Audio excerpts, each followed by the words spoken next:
All right, brothers and sisters, hour number 2 of Straight Words on WVON 1690, the talk of Chicago. We're here every Tuesday night from 9 p.m. until midnight. Yours truly, Brother B.J. Murphy, the editor-in-chief of the Final Call newspaper. His name is Brother Naba'a Richard Muhammad. And, of course, our big brother, Brother James G. Muhammad, contributing editor of the Final Call newspaper. We thank y'all for listening to us. You can jump on the phone lines. We got some special guests coming up in just a minute, but we're still taking your calls at 773-591-1690. So jump on the lines and let's talk on Straight Words. Brother Naba'a, what we got there, brother? We got a caller holding, right? Let's bring him in. And Cliff, I did get your donation. Brother James, I got yours from a couple of weeks ago. So thank you, brothers. They are coming in. I just had to check the other phone.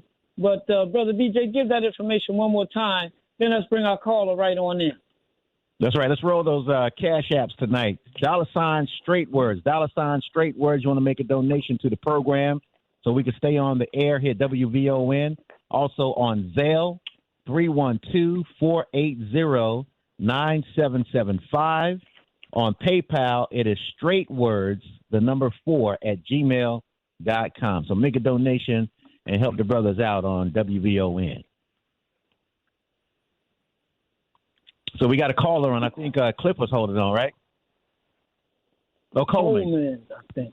Coleman, how you doing, sir? Welcome to WVON and Straight Words. Yeah, thanks for taking my call. Everything is good. How are you all?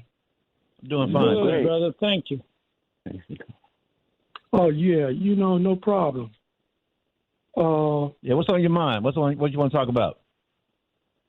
You know what? I was just so interested in terms of how we are going to get into the same room with one another with all of these different ideas about how we should proceed in terms of liberating our people.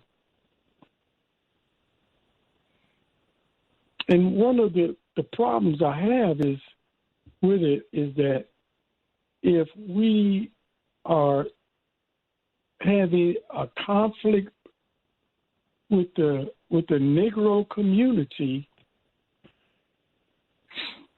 how do you what's your idea in terms of reconciling that conflict? Great question, brother. Great question, brother VJ. You got the 8 steps of atonement. You want to run through the steps and explain how that works? Yeah, let's run through the 8 steps of atonement. Brother. Thank you. Thank you for calling in, brother. This came out of the Million Man March, right? As part of a way for us to resolve conflict, as part of ways for us to get along, not only in the streets but in our own families, and to get along despite whatever differences. Because remember, you have many different men, many different ideologies that came to the Million Man March. But what did they want? They wanted unity. They wanted love. They wanted progress. And they wanted to support their families. Go ahead, Brother BJ. That's right. And brothers and sisters, this is the ultimate way to promote peace and settle our differences among one another. So the first step of the 8 steps of atonement is somebody got to point out the wrong. You got to point out the wrong. Then you got to acknowledge the wrong. Yes, I did that. And then you got to confess. That's right. That's number 2. Then number 3 is you got to confess the fault to the person that you have offended. Confess it. Then number 4 is repentance. You got to feel sick, sorry over what you have done, and you want to make it right. So I repent of the way I treated you. Repentance means that you turn away from a behavior that is incompatible with the will of God. Then I'm going to get to number 5. That's the action step. I get into atonement. I got to get in the process of proving to you that I have repented of the way I treated you. All right. Then the 6th stage is the sweet spot. Then you get forgiveness, reconciliation, and then restoration. All right. Number 7, is reconciliation after forgiveness. Then we are restored. So previously hostile persons can become one. And then we get to the 8th step, which is the perfect union with one another. So we got to be willing to go through these steps. And these steps take place, as the minister told us, over a process called time. It doesn't mean when I talk to you that all of a sudden everything has been forgiven. We got to work it out. And see, the thing about atonement is, if I love you, I'm willing to go all the way. There's no time limit on me and you becoming one, because I love you. And I want you to be in love with me. And if you want to be in love with me too, then we are both willing to go through these steps. And that's the beauty of it. So, I mean, I get excited when I talk about that, brother. Exactly. because this is the key.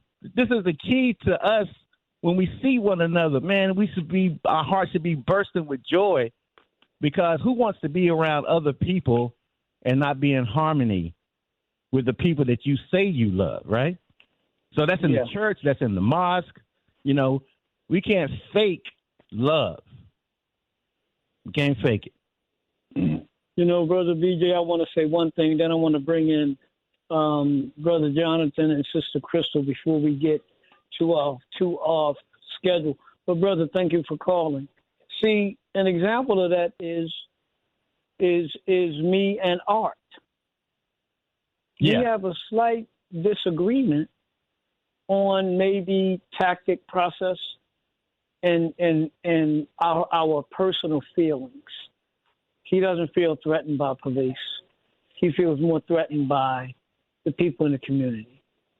I feel more threatened by police because they have the legal right to take my life, and I'm really afraid for my sons who've never done anything wrong. But because we see things slightly different, it doesn't make us enemies. Right. It doesn't mean that Art is not my brother. I have to listen to him, process what he says. And I know I got a little emotional tonight, but I didn't stop him from speaking. I showed him respect, and I respect the points that he's making. I just have a different view. So we have to be mature, and we got to rise above emotion into a higher level of thinking about what's good for our people. As we are children, we're taught the world does not revolve around us, that there are other people that we have to be cognizant of, aware of, sensitive to, and we have to get along with them. And I think we can do it, brothers. We just have to have common principles. I don't think it's that. Well, it is a little difficult, but I think for like-minded people, it's really not. I think it's only those that, honestly, that want to curry favor with the enemy. I think that's your biggest problem. Others, I think, is just kind of misunderstanding, and there may be some personal animosity. You may have done something to me. You have said something about me. Yeah, but I don't think any of that is anything we can't overcome. Yeah, and even to that point, the personal animosity, unless you really go through that very first step, even if it's not like total enemies, but even just the distrust, you have to go through that so that you can really feel free. You can free yourself of whatever was holding you, so. That's great. That's great. Yeah. We need to do a show on that. We need to have a segment on that one of these weeks, brother. Just on the 8th time. Right. Yeah. So we got the great Jonathan Nazeer. Brother Jonathan, are you with us now, my brother? I am definitely here. Assalamu alaikum. Will your lovely wife and helpmeet be joining us, or are you going to represent tonight? I'm going to represent in the spirit of love. I've allowed her to go ahead and rest her eyes for the evening. I hear you. Thank you, Brother Jonathan. I mean, man, this is a great brother. I personally love him because a few years ago, he was working with our protocols in the Mid-Atlantic region at our convention, and he was assigned to help me. And the brother was a huge help, Brother Johnson. There was barely anything before I could even get the word out. He was already moving. Good. And he really looked out for his brother, man. And I appreciate that, brother. And I think I've said that to you before, but it's my honor to say it publicly.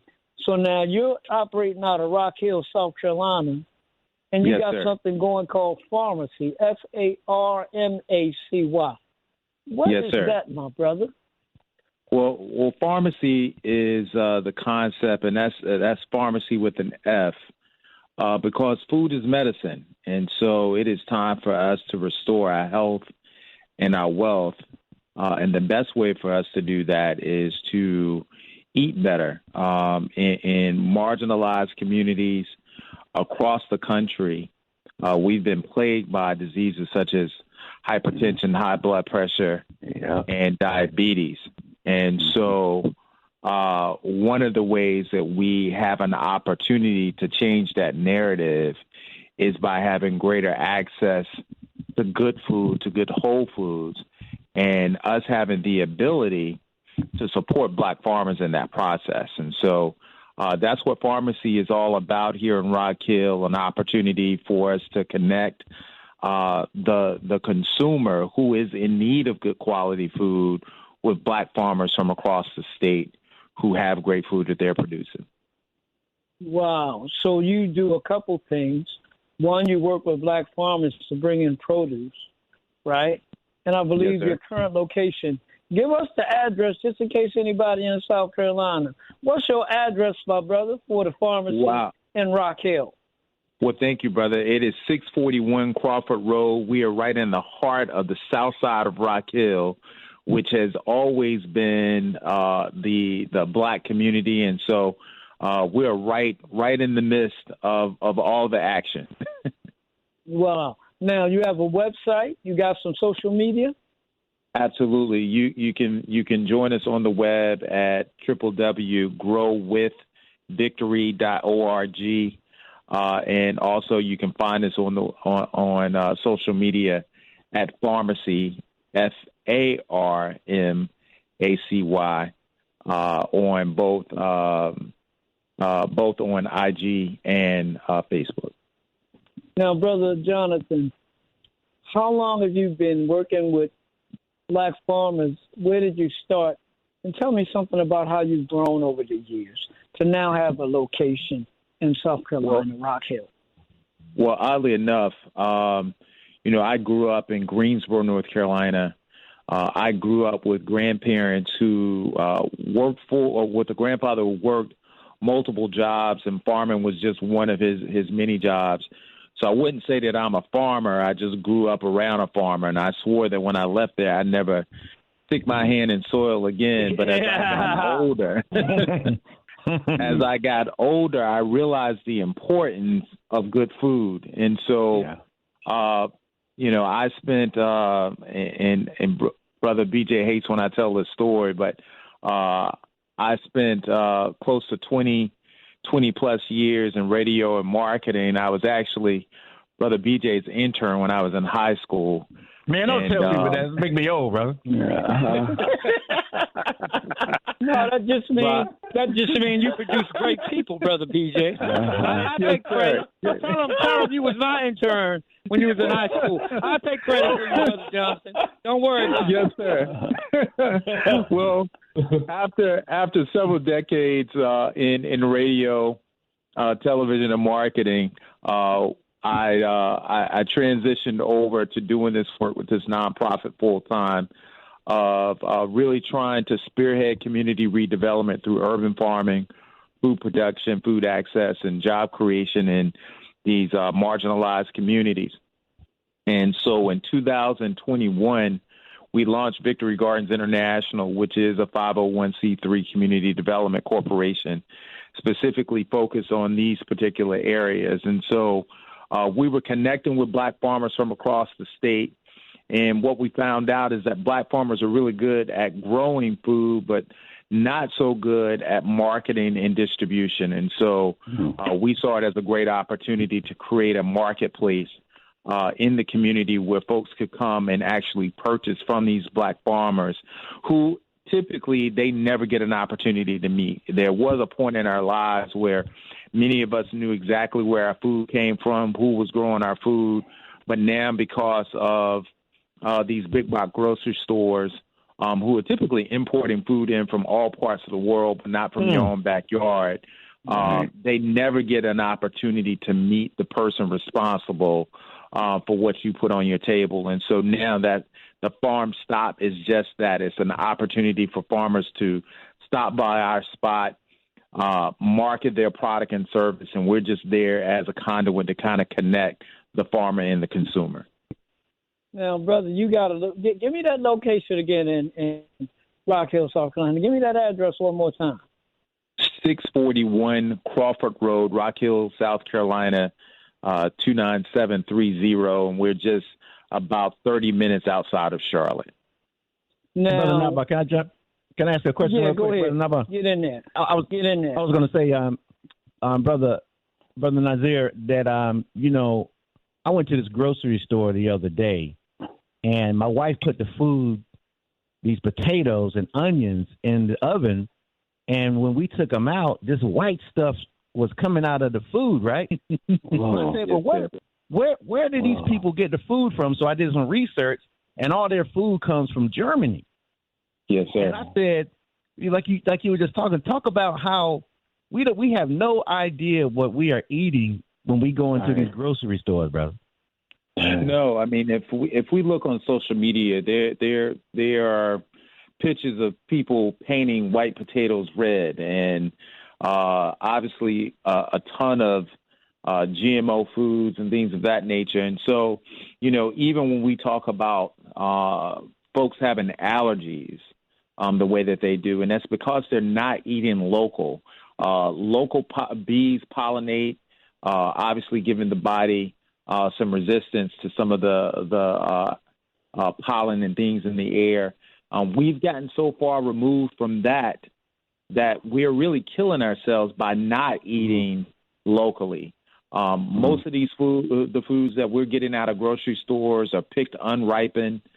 They ripen in transport. That's why a lot of times the food is so bland. One of the reasons why we overindulge in food, because food has no taste.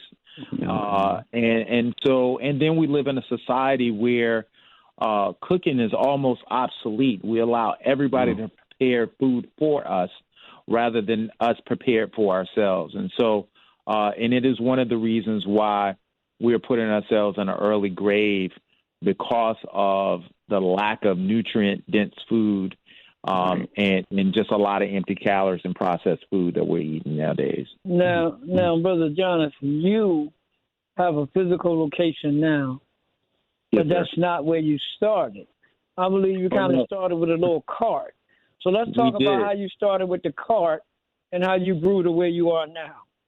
Yeah, so growing up in North Carolina, I watched my grandfather load produce on the back of his pickup truck and just go around from neighborhood to neighborhood. And so with that same premise in mind, we knew we lived in – and let me give some context. We live in a community here in Rock Hill, South Carolina, where 30% of the community lives below the poverty line, 30%. Wow. 50% are considered to be obese. 36% are either pre-diabetic or diabetic. And so there's definitely a correlation between the lack and access to good food and some of these health disparities. And so what we would do is we would go out into the county, purchase produce, and then bring it back and sell it in the community. And we did that on the back of a small 4x8 trailer that we did consistently for well over a year until a member of the community had a small retail space willing to sell it to us for little to nothing. And then now we're able to open up Farmacy Community Farm Stop with a physical location. We're still operating the cart and moving out into other parts of the city and the county. That we're still able to do that work. And so humble beginnings, but certainly we're excited and proud of the fact that we now have a physical location where folks can come by 5 days a week to purchase. Now, the other thing, brother, you're connecting with the farmers and giving them a market, but I believe you're doing a little high-tech farming yourself. Tell us about that. Yes, sir. Yes, sir. So we're heavily engaged in not only being a marketer, but we wanted to also be a part of being a producer as well. And so we feel like urban farming is the next wave in agriculture. For the most part, I think that if you ask the average teenager to give you an example of a farmer, most of them are going to say it's a white fat man on the back of a tractor in the middle of nowhere who makes no money, wears overalls. It's just this idea of what a farmer is as opposed to what they are. And so most young people have no interest in going out and living deep in these rural parts of counties. And so we've really put a focus on urban farming and growing in smaller spaces. And one of the ways that we're doing that here in South Carolina is through hydroponics and aeroponics. And so we operate on what was once a tennis court that we were able to get from the city of Rock Hill.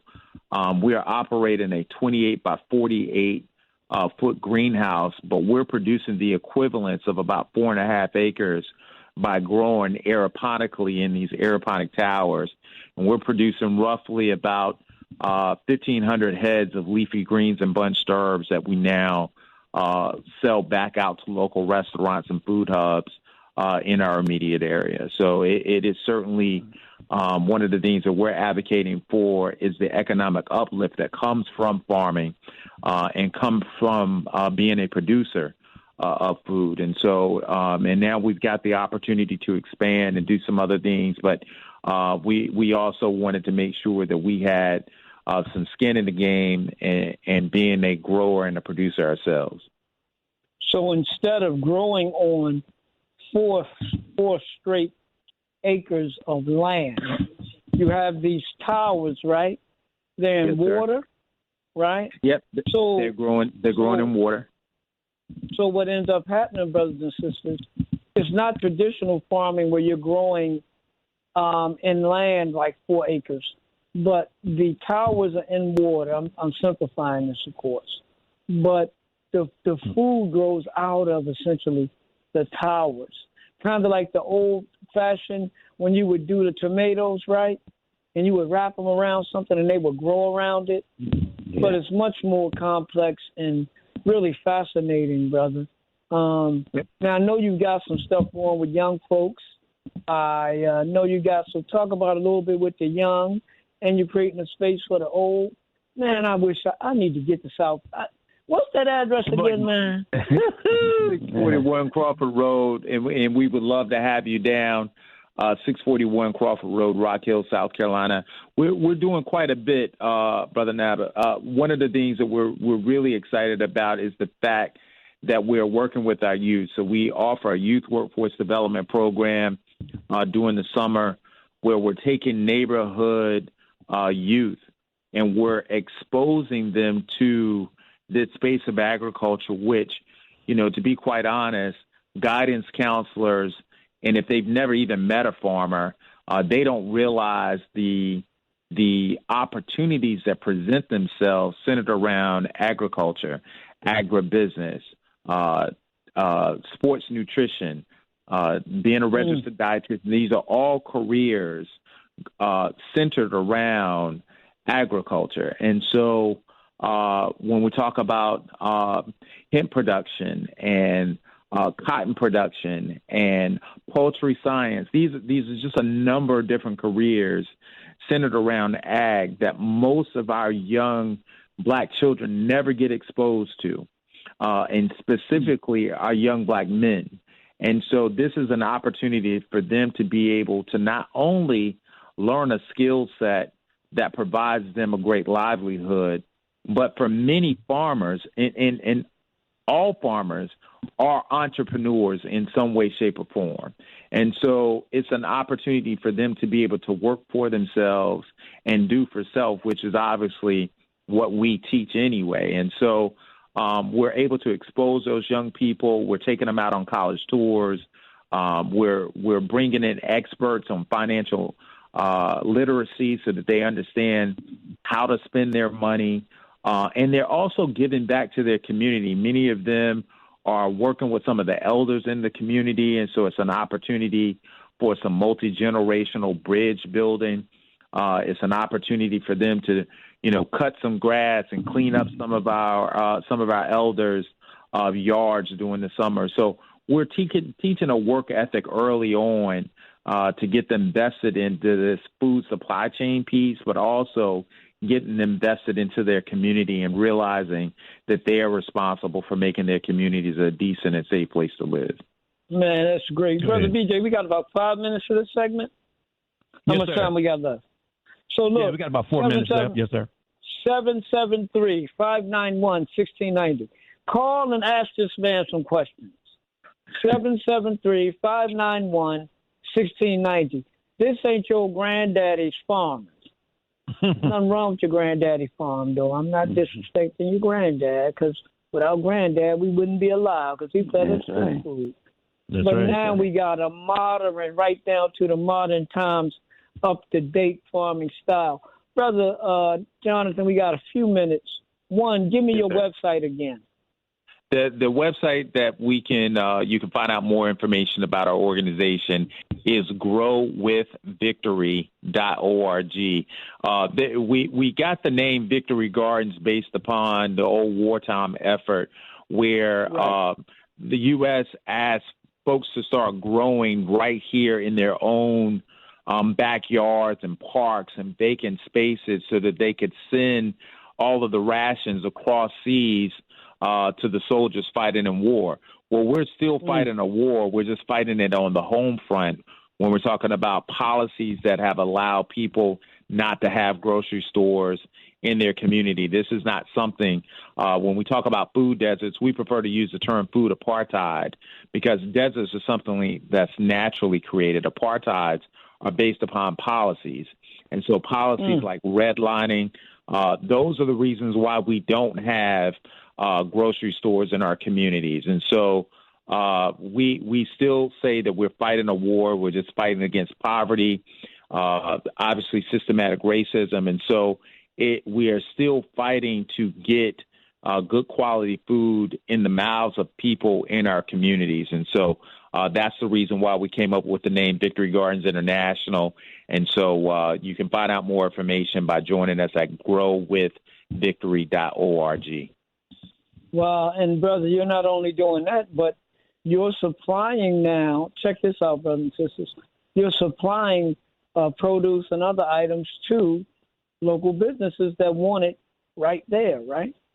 Yes, sir. Yes, sir. So we probably have about 7 or 8 restaurants that we're dealing with, all within a bike ride. I mean, I'm not talking about a motorized bike. I'm talking about a bicycle that we can deliver our produce to right here. And so one of the things about growing aeroponically, it only takes us about 30 days from seed to harvest with some of the crops that we're growing, and mainly leafy greens or lettuces. And these are the most compromised crops because of water runoff. We're constantly hearing about salad recalls for E. coli or salmonella. But because we're not growing in soil, we don't have those soil-borne pathogens. And so therefore, we've got a great tasting, nutrient-dense product that is sought after.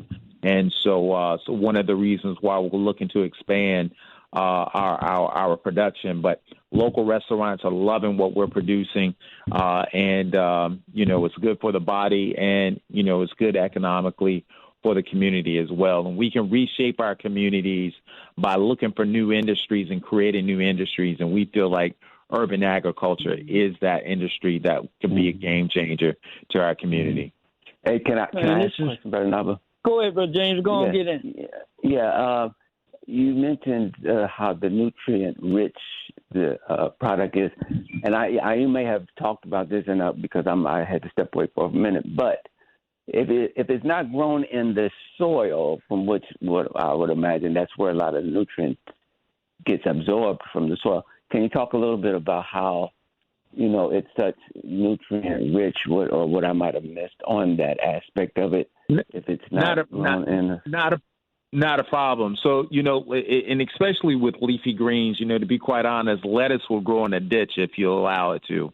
Okay. So it is one of those items that doesn't necessarily need soil in order for it to grow, but we do provide it with nutrients, and through science, just basic science principles, we're making sure that pH balance is calibrated to the point to supply the proper amount of nutrients to the plant, and we do this all organically, and so we are producing an incredible crop, and again, not having to worry about some of the soil-borne pathogens that are created through water runoff from a lot of the industrial farms. And if you were to go out to most farms out in a rural county, most of them are not growing vegetables. They're growing commodity crops such as corn, soy, cotton, some of these big crops. But to find a small family-owned farm,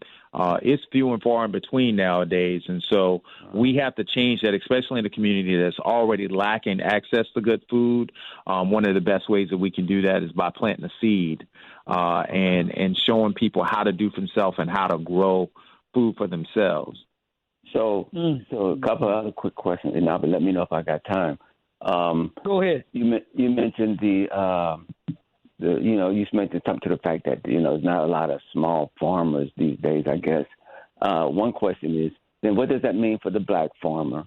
And then the second question is this the way we're going to be going in the future? We talk about like meat produced in labs and other things that the Caucasian does that gives us distrust in the food source. Is this the way of the future, though? And with regard to how do you get trust into the public to trust this way of growing food if it's not the traditional type of thing? If you get what I'm asking. I think that's a great question, brother. So to answer the first part of the question, the average age of a farmer is about 57 years old. The average age of a black farmer is almost 70. Okay. So what we're losing the brain trust and the brain power of black farmers, and unless you are you've been mentored and tutored by a black farmer. We've been blessed enough that our mentor is 86 years old. Shout out to Brother Wally down here in Rock Hill, South Carolina. But most of us didn't have an opportunity to be multi-generational farms. And so the access to land, we're losing 30,000 acres of land every day to development. And so in order for us to be able to grow our own food, we're going to have to come into the cities. We're going to have to find more technological ways of growing, but not compromising how food is grown. There's a science to growing food, and there are certain things that you're going to always need. And so we're not talking about grafting anything or doing anything malicious. But what we are saying is this is the opportunity for us to start growing in urban spaces. And I do believe that is going to be the future of agriculture. And don't get me wrong, I have nothing against traditional ways of farming, but to go out and buy 40 acres is a big undertaking financially. Plus, if you don't have experience with growing on 40 acres, you can lose your shirt financially. And so starting off in these smaller spaces and scaling your business from that perspective is going to really be where we're going to go. The only way that we're going to gain trust back in this is, one, for us to get back into agriculture and start to change the narrative as it relates to who's growing food and why we're growing food, and not having to rely on white folks and putting food on our table based upon his malicious and underhanded ways of putting profit before people. And so the only way for us to gain trust back into our food system is for us to get back into our food system. Whoever controls your food controls you. And so therefore we have got to put ourselves back into a position where we're growing food for ourselves. And that's the only way that we're going to survive, and the only way that we're going to bring trust, dignity, and honor back to one of the first occupations, which is to farm. That's right. Brother Jonathan. Let's get Michael in real quick, and then we'll wrap up with Brother Jonathan. Brother Michael, go ahead, sir. Hey, brothers, I want to expound. Thanks for taking my call on what the brother's talking about. And it's not only just the farms, it's the housing, it's the poverty that. Mike, you still there? Yeah. Mike, you still there? Did we lose you? Sounds like we lost him. Oh, man. Mike, he's unmute your phone. Unmute your phone. Make sure your phone is not on mute. We can't hear you. Yeah? Can you hear me? Yeah, now go ahead. Go ahead. You're good. Okay.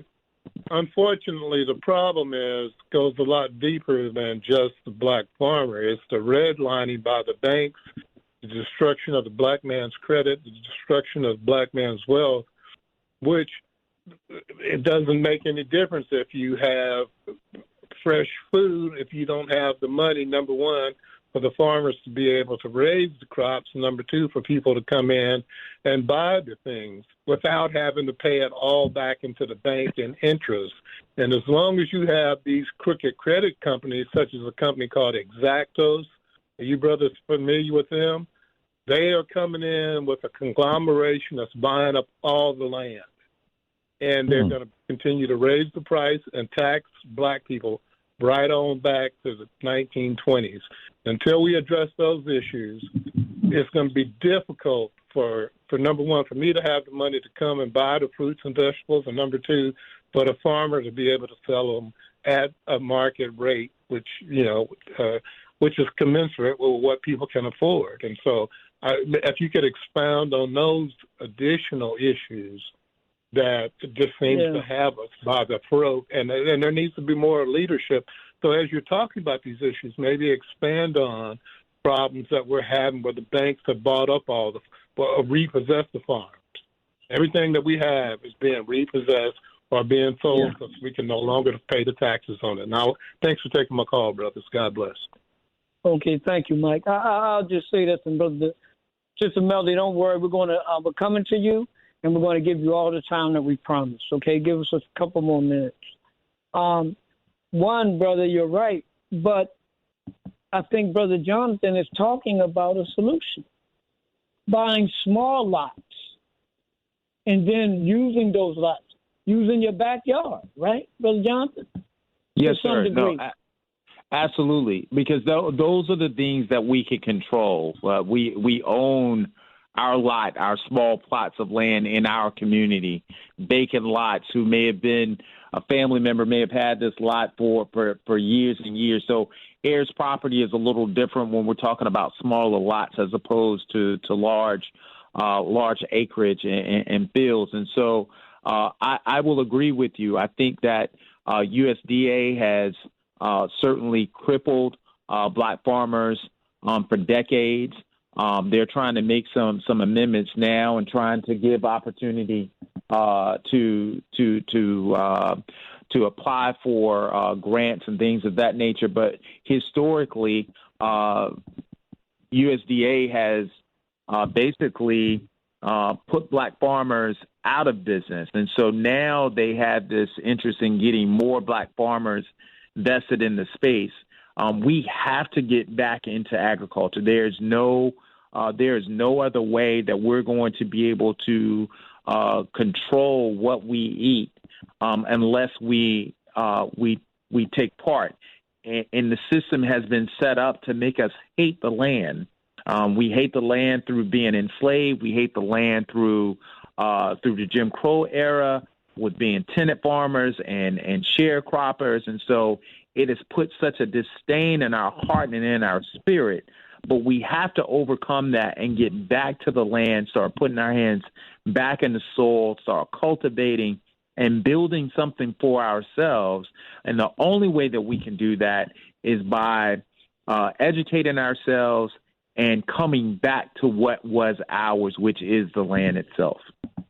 And Brother Mike, I thank you for your call and that information. And I think that on that level you're talking about, Brother Mike, we just have to keep fighting. That's right. And we got some people, like we got some Muslims in the nation where you're about to hear from one in a minute, Sister Melody Muhammad, who owns a farm. So we are going back to the land, but I think with our unity, pooling resources, and using all available technology. So the traditional stuff and the urban stuff that Brother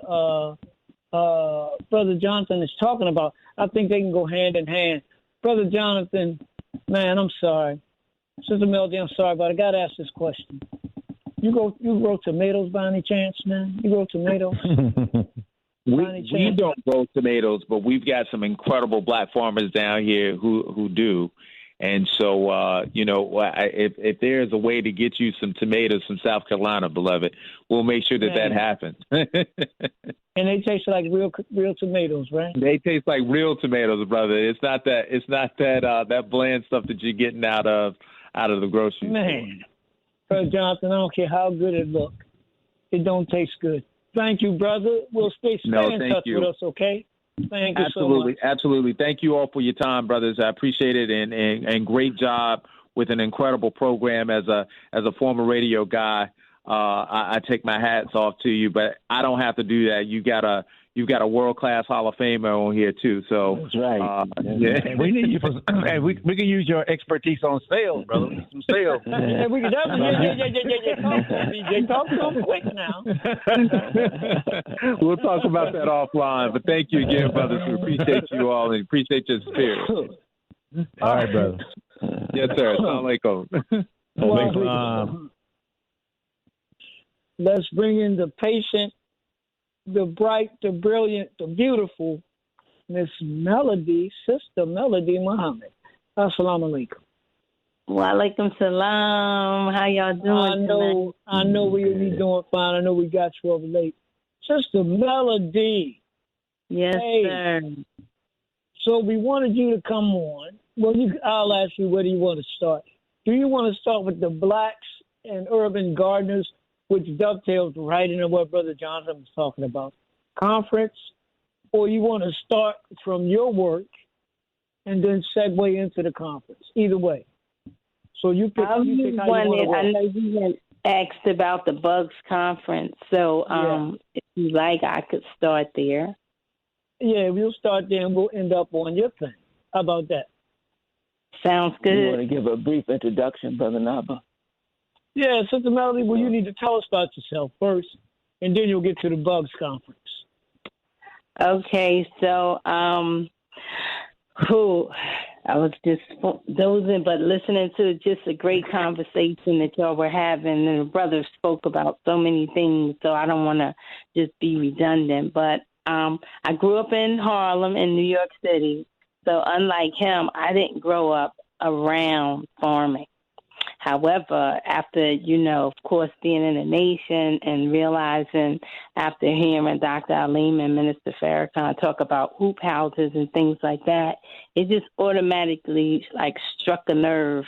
And I just, got involved, and first people didn't believe, of course, a city girl like myself would have been in the dirt or in the soil messing around with, that kind of stuff. However, up to this date now, I got trained by Will Allen along with about 20 other individuals in the nation, or even more than that, because other people went after our group. So, yes, I got trained by Will Allen in urban agriculture, and we came back to Chester, Pennsylvania, and we built a hoop house, and we grew all kind of food in that hoop house. So to talk about Bugs Conference that I went to last week. Bugs Conference, they've been going on for the last 11 years. And, Bugs is Black urban growers. And they started out, again, 11 years ago. And last week they had over 700 people in the conference. And it was just a beautiful sight to see. So many, I want to say, natural people. I mean, I just, the feeling was just so beautiful there, where you just got opportunity to see so many of our people just with like minds and thinking about, of course, just growing food. The majority of them, I don't think, have like access to land. And when I say that, I want to say maybe more than an acre or two, other than a lot. Mm-hmm. Or some things like that they do in the urban community. So I felt that this conference for me was great because, again, as the brother was talking about doing things locally, they divided up the group at the end into regions. And, my thing is, look, we got to do stuff local. We can't wait for the trucks to come anymore. We in a time where we want to walk out that door, like he said, on a bike, a regular bike, or just walk to the corner or somewhere and get some fresh food if we can. So that's my passion now, to be able to help in that area, to bring, quality food. I'm not doing the hydroponics or the aquaponics. I'm just going to, stick with the compost the way I was taught by Will Allen. And I make my own compost, and I'm like a stickler now. Like, I can't do anything without, like, just putting those onions and cucumbers and all the things that all the things that, we would tend to throw away. I just put them aside into my compost bin now, because now is a time where we can't afford to just be wasteful. And we have been people that, of course, we've been living large, even though we poor. So I say that to say that, sometimes, we just been taking a lot of things for granted. And that's just my opinion. And I think now we're in a time where, at least I feel the pressure, because when you go to the store now, most people can't afford to eat meat, even if they want to eat meat. So, yeah, I'm now, fast forward, Allah, God has blessed us to get like 7 acres down in North Carolina.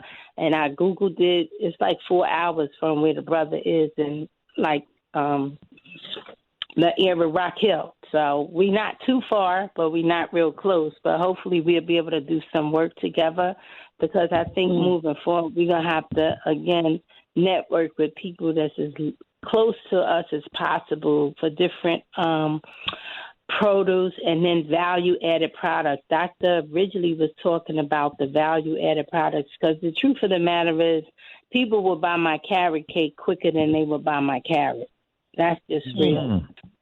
So I'm thinking now as to pickling cucumbers for a snack and pickling these different things. I'm thinking about snacks. So I roasted some eggplant last week, and I roasted it kind of hard it was crispy, so it could be like a potato chip almost. So those are the kind of things that the land now for me is going to be agritourism. So if anybody's in the North Carolina area, my goal is to say, okay, if you coming from the East Coast and you drive into Atlanta or somewhere else in the South, and you feel like you just want to stop at somebody's farm instead of somebody's hotel, we have an Airbnb there. It's a cabin. Go ahead.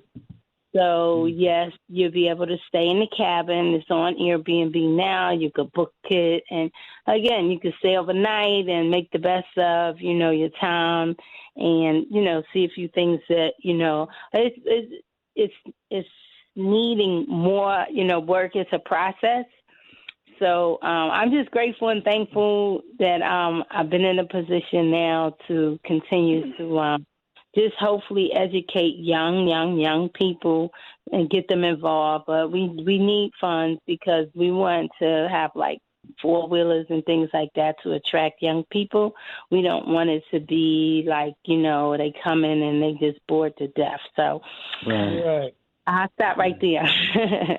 So, sister, you own, and I want to be clear on this.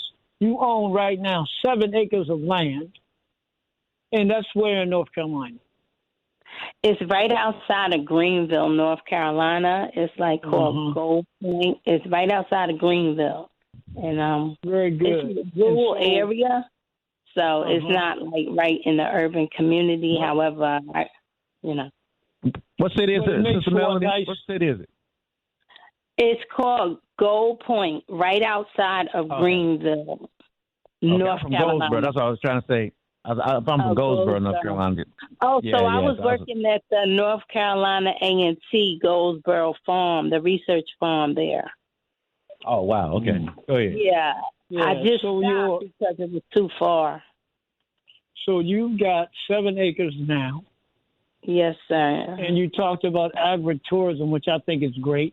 You want to get away. You want to be with nature, and especially for the Muslims. You just want to have that experience. And the other thing you're doing is still working with food, still growing food, still finding ways to get that carrot cake is good, brothers. I'm telling you. So you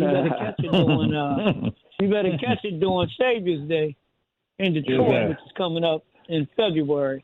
But you're doing a combination of things, but it's all centered around land. Why is the land so important in your view?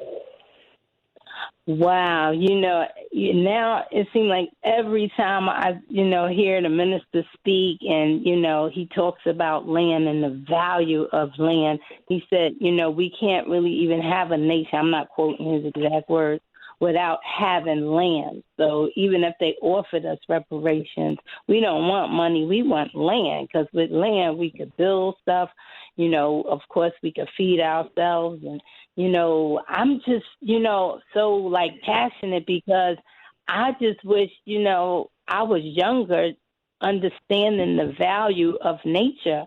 Like if our young children don't understand like the herbs and the flowers and, all of the reasons why nature is so important, and the water, the wells, we don't know none of that. Like growing up in New York, I eat an apple. I would have thought it was poison if it came right off the tree. Now I'm walking in my community and I see a persimmon and I'm asking them, can I have one? Because, I'm learning about these different fruits. I'm learning about native plants. I'm learning about things that our children really should know, so they can be a part of helping us to design and do the things we need to do as far as the land, but they don't have a clue because they keep us, I'm going to say distracted with the music and all the other things that's going on. And in truth, I go to these conferences. I'm going to one in Durham next weekend, Raleigh-Durham. They having a 38th annual sustainable conference. But I go to network, and I meet a lot of different people, and I'm just listening and getting ideas and things like that. And it's so new to me, like within the last 10 years, that I just feel like a little child again because it's exciting. It's new. Like, again, I didn't grow up, understanding all of the things that I'm learning about nature and the earth and land. I'm telling you, it's such a beautiful thing, to sit and have a fire pit right outside your door and watch the stars at night. And it's so peaceful. It's hard to even argue on the farm, I think. Sister Melody, hold your point. Yes. We got to go to a break, then we're coming right back with you. Okay. Brother BJ, do a quick minute, man. Get us out of here and get us some money. Yes, sir. I was trying to book my stay at the Airbnb with Sister Melody for this weekend. I'm trying to get me a carrot cake. Yes. Hey, brothers and sisters, you're listening to WVON 1690 AM, the Talk of Chicago, and make sure that you donate for tonight's powerful program, y'all. $ Straight Words on Cash App, $ Straight Words on Cash App, on Zelle 312-480-9775, 312-480-9775, and also on PayPal, Straight Words, the number 4, @gmail.com. Hour number 3 coming up, Straight Words on WVON 1690, the Talk of Chicago.